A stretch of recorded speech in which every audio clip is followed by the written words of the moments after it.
बिशंबरपुर गांव में एक छोटा सा परिवार रहता था जो कि बहुत ही गरीब था।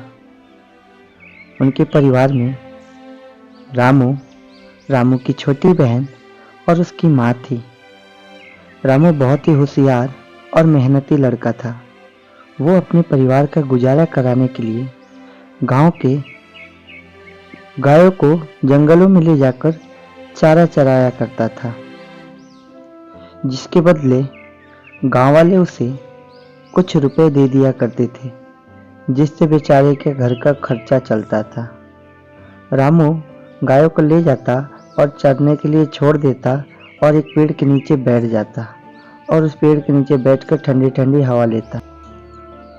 परंतु अगले ही दिन उस पेड़ को कोई लकड़हारा काट रहा था। रामू आकर देखता है, उसे बहुत बुरा लगता है। तभी वो रामू उस लकड़हारा से बोलता है, अरे अंकल, इस पेड़ को मत काटो। इस पेड़ पे बहुत ही बड़ा भूत रहता है। इस पेड़ को जो भी काटता है वो उसे मार डालता है। रामू की बात सुनते ही वो लकड़हारा वहां से भाग जाता है। तभी पेड़ से एक चमत्कारी प्रज्वलित आग निकलता है और बोलता है, रामू, मैं तुमसे बहुत ही प्रसन्न हूँ। ये घंटी मैं तुम्हें देना चाहता हूँ, जिसकी मदद से तुम दिन में एक बार खाने के लिए कुछ भी मंगा सकते हो। रामू पेड़ की बात सुन के बहुत खुश होता है और घंटी लेकर अपने घर चला आता है।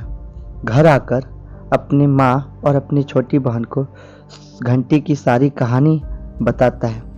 रामू की माँ सुन के थोड़ा आश्चर्यचकित होती है, परंतु बोलती है, अरे वाह बेटा, चलो इसी बहाने अब हमें खाने का चिंता तो नहीं रहेगा। हाँ माँ, अब हमें खाने का चिंता कुछ भी नहीं करना। हम जो चाहे वो खा सकते हैं।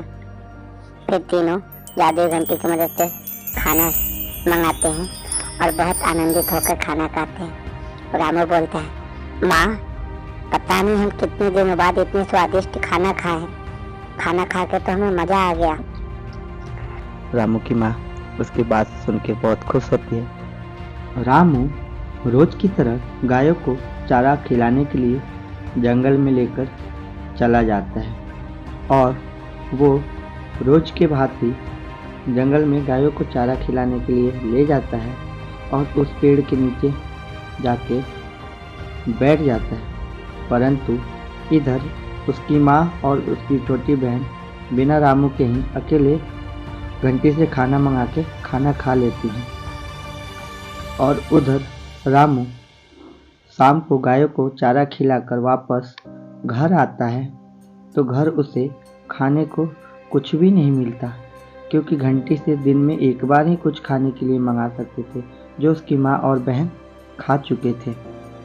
रामू बहुत दुखी होता है और बेचारा बिना खाना खाए उस दिन सो जाता है।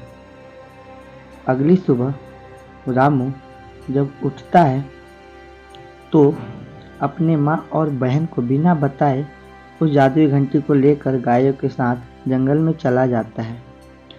और इधर रामू की बहन और रामू की माँ उस घंटी को ढूंढ के बहुत परेशान हो जाती है। जब नहीं मिलता है तो रामू की बहन रोने लगती है।